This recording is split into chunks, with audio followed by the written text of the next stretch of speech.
बाबा सिद्दीकी यांच्या हत्येमागे builder lobby आहे का अशी शंका मुलगा झिशान सिद्दीकींनी व्यक्त केली आहे। या प्रकरणात नवा धक्कादायक खुलासा त्यांनी केलाय। लॉरेन्स बिश्नोई हा मास्टरमाइंड आहे असा पोलिसांचा दावा आहे। मात्र झिशान यांनी पोलिसांना दिलेल्या जबाबात बिल्डर लॉबी आहे का असा संशय व्यक्त केलाय। बिश्नोई लॉबी संदर्भात पोलीस कोणत्या पुराव्याच्या आधारे दावा करतायत असा सवाल झिशान यांनी केला। या हत्येमध्ये बिल्डर लॉबीचा हात आहे का याचा तपास करा अशी मागणी झिशानने पोलिसांकडे केली आहे।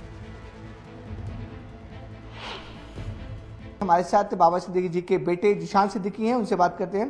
झिशान, जो मुंबई पुलिस ने चार्जशीट फाइल की है लगभग 5000 पन्नों की, क्या उस चार्जशीट में जो मोटिव बताए गए हैं, डिटेल्स बताए गए हैं, आप उससे सेटिस्फाई हो?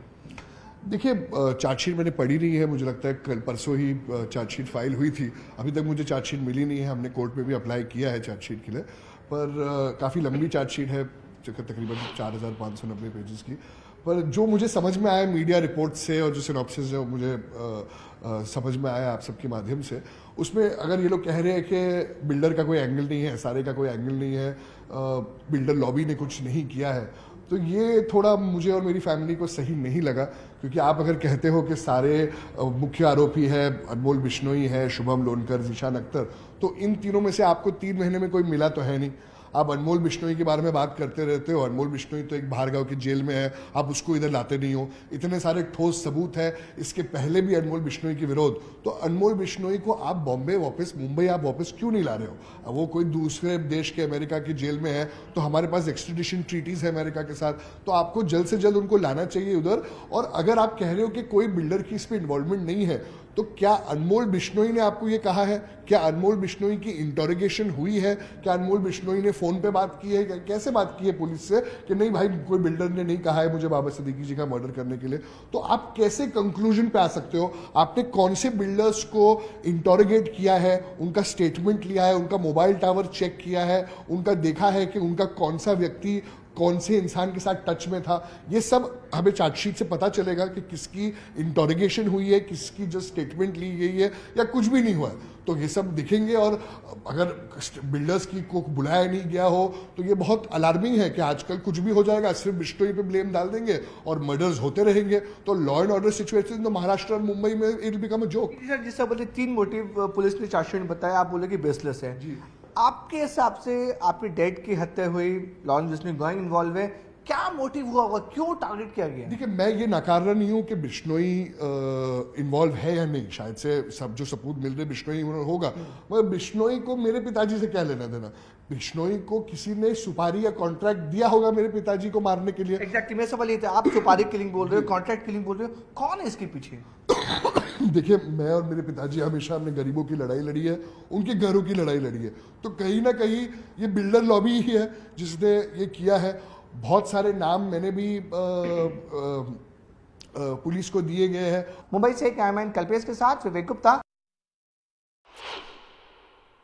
वळूया पुढच्या बातमीकडे। काही दहशतवाद्यांकडून हिंदू नेत्यांना टार्गेट करण्याचा धोका असल्याची बाब समोर आली।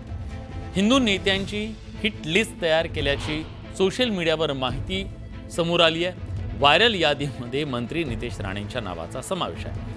उत्तराखंडचे मुख्यमंत्री पुष्कर धामी यांचाही या यादीमध्ये समावेश आहे। केंद्रीय गृह मंत्रालयाकडून प्रकरणाची गंभीर दखल घेतल्याची माहिती समोर आली।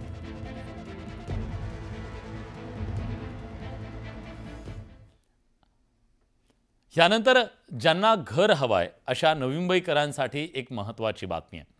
माझं पसंतीचं सिडकोचं घर योजनेच्या 26,000 घरांच्या किमती अखेर जाहीर झाल्या। EWS अर्थात आर्थिक दुर्बल घटक गटासाठी 25 ते 48 लाखापर्यंतच्या घरांच्या किमती निश्चित करण्यात आल्या। तर अत्यल्प अर्थात LIG गटासाठी घरांच्या किमती 34 लाखापासून 97 लाखांपर्यंत आहेत। सिडकोनं 26,000 घरं विक्रीसाठी उपलब्ध करून दिली आहेत। विशेष म्हणजे अर्ज नोंदणीसाठी 3 वेळा मुदतवाढ देण्यात आली।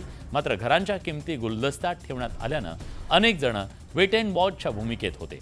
EWS गटात अर्ज करणाऱ्यांसाठी म्हणजे ज्यांचं वार्षिक उत्पन्न 6 लाखांपर्यंत आहे त्या गटासाठी घरांच्या किमती 25 लाखापासून 48 लाखापर्यंत ठेवण्यात आल्यात। तर अल्प उत्पन्न गटासाठी आर्थिक वार्षिक उत्पन्न 6 लाखांपेक्षा जास्त आहे। या गटात घराच्या किमती या 40 लाखापासून 97 लाखांपर्यंत ठेवण्यात आल्या। नवी मुंबईतल्या वाशी, बामणडोंगरी, खारकोपर, खारघर, तळोजा, त्याचबरोबर मानसरोवर, खांदेश्वर, पनवेल आणि कळंबोली या नोडमध्ये उपलब्ध करून देण्यात आलेले आहेत।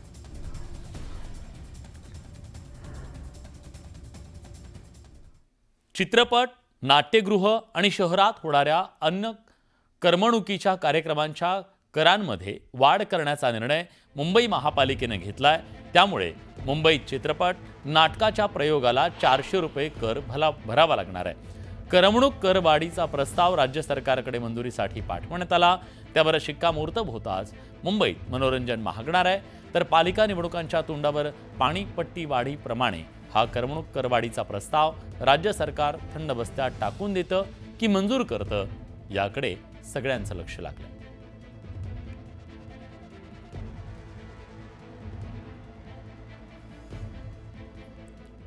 बुलढाण्याच्या शेगाव तालुक्यातल्या बोंडगाव, कालवड, हिंगणा गावातील नागरिकांना अज्ञात आजाराची लागण होऊन चक्क 3 दिवसातच संपूर्ण टक्कल पडत असल्यानं नागरिकांमध्ये दहशत निर्माण झाली आहे। या प्रकरणी आरोग्य विभागानं गावात धाव घेत सर्वेक्षण सुरू केलंय।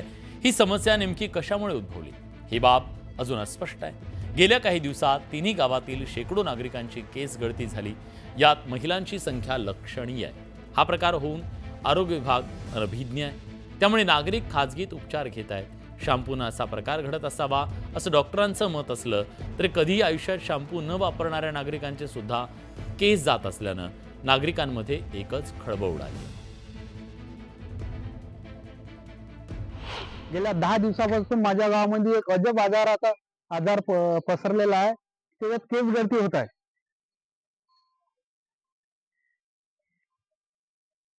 आणि गावामध्ये एवढं भीतीचं वातावरण पसरलं असून आणि जवळपास 20 पेशंटचे असे टक्कल पडले।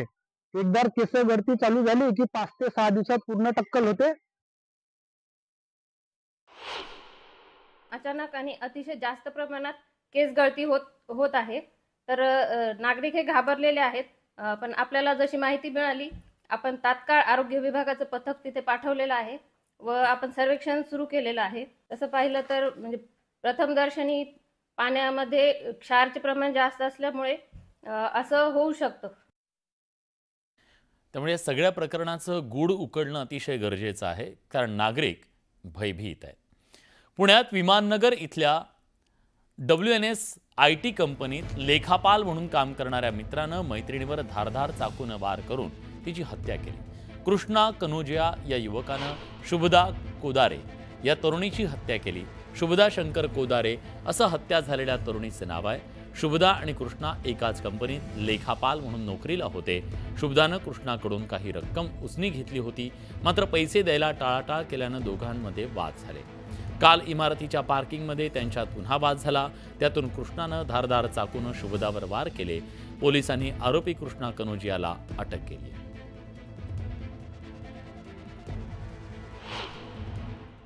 जखमी युवतीस सह्याद्री हॉस्पिटल या ठिकाणी उपचारकामी दाखल करण्यात आलेले होते।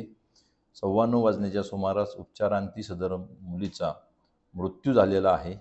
सदर प्रकरणामधील जो आरोपी आहे त्यास पोलिसांनी ताब्यात घेतलेले असून भारतीय न्याय संहिता कलम 103(1) आणि भारतीय हत्यार कायदा 425 अन्वये पोलीस स्टेशन येरवडा या ठिकाणी गुन्हा दाखल करण्याचे काम चालू असून पुढील तपास पोलीस करीत आहेत। या सगळ्या बातम्यांसोबत बुलेटिनमध्ये एक छोटासा ब्रेक घेतोय, कुठे जाऊ नका, पहा फक्त न्यूज 18 लोकमत।